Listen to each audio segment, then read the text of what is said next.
وأضاء للدنيا طريقا مشرقا وهدى من الرحمن يهدينا به للصالحات وللمكارم والتقى. السلام علیکم ورحمۃ اللہ وبرکاتہ. بسم اللہ الرحمن الرحیم. الحمد للہ رب العالمین وأصلی وأسلم علی رسولہ الکریم. اما بعد. رب اشرح لی صدری ویسر لی امری واحلل عقدۃ من لسانی یفقہوا قولی. شروع کرتی ہوں اللہ کے نام سے جو بڑا مہربان نہایت رحم کرنے والا ہے. انشاءاللہ آج کے درس نمبر 180 میں سورۃ الملک آیت نمبر 5 سے آیت نمبر 7 تک کی شرح اور ترجمہ سماعت فرمائیں گے. تو شروع کرتے ہیں.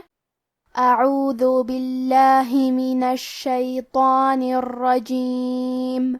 وَلَقَدْ زَيَّنَّا السَّمَاءَ الدُّنْيَا بِمَصَابِيحَ وَجَعَلْنَاهَا رُجُومًا لِلشَّيَاطِينِ وَأَعْتَدْنَا لَهُمْ عَذَابَ السَّعِيرِ. کلمت وَلَقَدْ میں حرف القاف کی ادائیگی زبان کی جڑ اور تالوں کے نرم حصے سے ہے. کیونکہ قاف حروف تفخیم میں سے ہے لہذا ہم یہ حرف کو بھاری آواز میں پڑھیں گے. آخری میں حرف دال پہ جزم ہے لہذا ہمیں دال کو قلقلہ سے پڑھنا ہے اور قلقلہ کا معنی ہے حرف ساکن کو ہلانا. تو ہم حرف دال کو ہلاتے ہوئے یہ کلمہ کو پڑھیں گے. وَلَقَدْ. کلمت زینا میں یا پہ تشدید ہے تو ہمیں یہ حرف کو 2 حرف کے برابر پڑھنا ہے کیونکہ تشدید کی اصلیت 2 حرف ہے. جیسا کہ یہاں حرف لیا ہے تو یہ 2 یا ہے، یا ساکن اور یا متحرک. ہمیں حرف نون کو بھی تشدید سے پڑھنا ہے. کلمت السماء میں حرف سین پہ تشدید ہے لہذا ہم تشدید کو ظاہر کریں گے. الف پہ مد کا علامہ ہے. یہ مد واجب متصل ہے اور مد واجب متصل کا معنی ہے کہ حرف المد اور اس کی وجہ جو کہ حمزہ ہے دونوں ایک ہی کلمہ میں ہوں. اس مد میں ہم اپنی آواز 4 مد کے برابر لمبی کریں گے.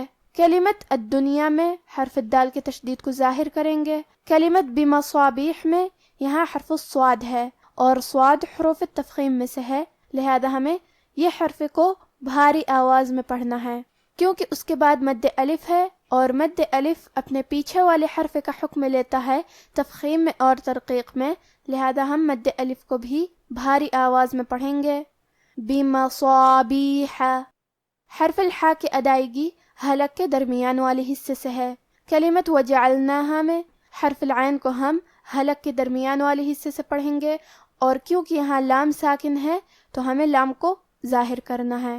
کلمت رجومن میں کیونکہ را پہ پیش ہے لہذا ہم را کو موٹی آواز میں پڑھیں گے. آخری میں میم پہ تنوین زبر ہے. پھر حرف اللام ہے. کلمت للشیاطین. لام حروف الادغام بغیر غنہ میں سے ہے اور ادغام کا معنی ہے حرف کو حرف میں داخل کرنا. تو ہم یہ تنوین کو لام میں ملا کے بغیر غنہ سے لیکن تشدید کے ساتھ یہ حکم کو ادا کریں گے. رجوما للشیاطین. کلمت للشیاطین میں حرف شین کی تشدید کو ظاہر کریں گے اور 2 حرف کے برابر شین کو پڑھیں گے. تو حروف التفخیم میں سے ہے تو ہمیں تو کو بھاری آواز میں اور منہ پھلا کے پڑھنا ہے. کیونکہ آخری میں نون کے نیچے زیر ہے تو ہم زیر کو ظاہر کریں گے. کلمت اعتدنا میں یہاں عین ساکن ہے تو ہمیں عین کو ظاہر کرنا ہے. کیونکہ دال پہ جزم ہے تو یہاں دال کا حکم ہے قلقلہ. ہمیں حرف الدال کو ہلاتے ہوئے یہ کلمہ کو پڑھنا ہے. وَأَعْتَدْنَا. کلمت عذابہ میں حرف الدال کی ادائیگی زبان کے سر اور اوپر والے دانتوں کے اندرونی کناروں سے ہے. کلمت السعیر میں حرف السین کو 2 حرف کے برابر پڑھیں گے. وَلَقَدْ زَيَّنَّا السَّمَاءَ الدُّنْيَا بِمَصَابِيحَ وَجَعَلْنَاهَا رُجُومًا لِلشَّيَاطِينِ وَأَعْتَدْنَا لَهُمْ عَذَابَ السَّعِيرِ. وَلِلَّذِينَ كَفَرُوا بِرَبِّهِمْ عَذَابُ جَهَنَّمَ وَبِئْسَ الْمَصِيرِ. کلمت وَلِلَّذِينَ میں ہمیں حرف اللام کی تشدید کو ظاہر کرنا ہے. کلمت کفروا میں را کا حکم ہے تفخیم، لہذا ہم حرف الرا کو موٹی آواز میں پڑھیں گے۔ کلمت جہنم میں حرف نون کو 2 حرف کے برابر پڑھیں گے کیونکہ اس پہ تشدید ہے۔ کلمت بئس میں یہاں حمزہ ہے اور حمزہ کی ادائیگی حلق کے نیچے والے حصے سے ہے، اور کیونکہ اس پہ جزم ہے تو ہمیں حمزہ کو ظاہر کرنا ہے۔ کلمت المصیر میں حرف الصاد کو ہمیں موٹی آواز میں پڑھنا ہے۔ وَلِلَّذِينَ كَفَرُوا بِرَبِّهِمْ عَذَابُ جَهَنَّمَ وَبِئْسَ الْمَصِيرُ إِذَا أُلْقُوا فِيهَا سَمِعُوا لَهَا شَهِيقًا وَهِيَ تَفُورُ۔ کلمت اذا کے آخری میں الف پہ مد کا علامہ ہے۔